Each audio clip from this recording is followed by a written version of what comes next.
Congratulations! You've made it to the final video. Hopefully you know how to make sauce, and you have all your mise en place. Because now we're about to cook some pad thai.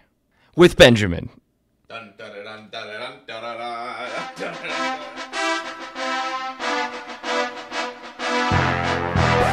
Fooled you.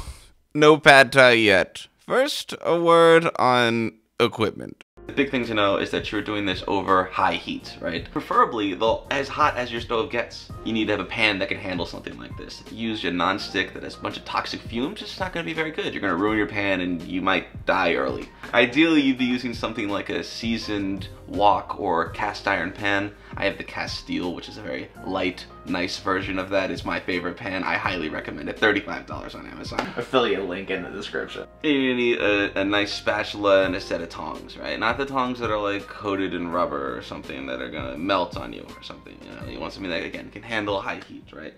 Okay, you're finally here. We're not joking this time. We're gonna learn how to make pad thai. We're gonna do this in 5 simple steps. First, preheat the pan. Then, put in your protein. Throw in your noodles and sauce. Scramble your egg. And then add some toppings. Now let's go to Ben to explain this in the walkthrough. The first step of the walkthrough is to heat up the pan. So you're going to be doing this over, basically as high as your stove gets, until the pan is about to kind of, wisps of smoke. At this point, you can pour in your neutral oil. Now, as you can see, Ben didn't follow his own advice. He had oil in the pan first as it heated up, and the oil started smoking. Very carcinogenic, taking years off my life. But what you really should do is heat up the pan dry, and once it's hot, add in your oil right before you're going to cook your food. Like canola oil, vegetable oil, something that's not going to smoke on you.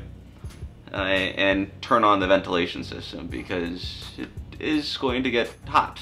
And we set off the fire alarm. Classic. And then what you're beginning with is your protein. So this could be either chicken, tofu, or shrimp. Kind of throw them all in at the same time. What you're looking for here is just a little bit of color on the outside and for it to be mostly cooked through. It's going to continue to cook, so don't worry about it too much, but make sure you're moving everything so it doesn't stick and nothing burns. As it turns out, Ben completely forgot to explain the different types of proteins and how to cook them, so let me just bring him in and he could sort of explain it.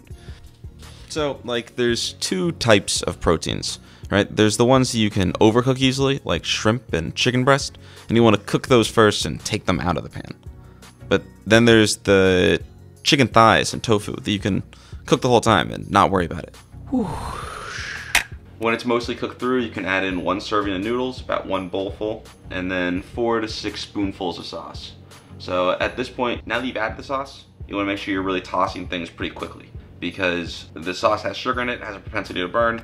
I think it's important to note here that you want to be moving each part of the pan pretty rhythmically every 10 seconds or so. So you can see here from this other clip of Ben cooking another pad thai dish, because we made like 6 of these while we were filming this. You can see how he's sort of moving each part of the pan pretty consistently so nothing's burning, the sauce isn't burning, and everything's being heated evenly. And if you notice things are starting to burn, you have 2 courses of action. One, you can add a little bit of water that'll cool everything down, or you can also just move the pan off of the burner. But let's get back to the walkthrough. You want to cook this then for probably 2 to 4 minutes until the noodles start to get soft. Right? You can try one at this point if they taste done. Move everything to the side so you clear off the pan, put in a little bit more oil, and put in your egg. Try and keep the egg separate from everything else as you scramble it, which is kind of tough to do. And then when it's done, mix it all in together. Throw in your toppings. At this point, and possibly before it, you're going to need to have added some water, because the noodles start to all clump together as the sauce cooks out of it, and it becomes very difficult for it to toss. So as you add some water, it kind of loosens everything up. Once this water kind of cooks away and it kind of all comes together, it's ready. You can take it out of the pan. Well, that's how you do it, guys. Go try it out. Don't be afraid. Your first dish is probably going to come out pretty crappy and you're going to be stressed out, but don't worry, our dishes were too. Just got to get back on the horse. It's 1 serving at a time anyway. And if you have a friend, try to do it with a friend at first. Have somebody work the pan, somebody work the ingredients. It's a great way to start off and to learn the basics without getting too stressed out.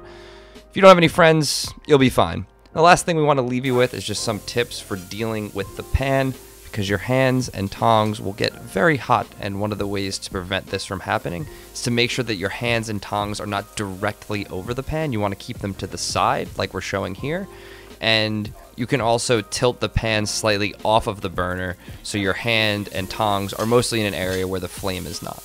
Lastly, when you do add water, make sure your hands and tongs are out of the pan for a few seconds because the steam is going to be very hot. I know you're not going to take this advice seriously, but as someone who did almost burn their hands and have to use an oven mitt for the remainder of cooking my pad thai, I would definitely listen to this piece of advice and definitely have an oven mitt on hand just in case.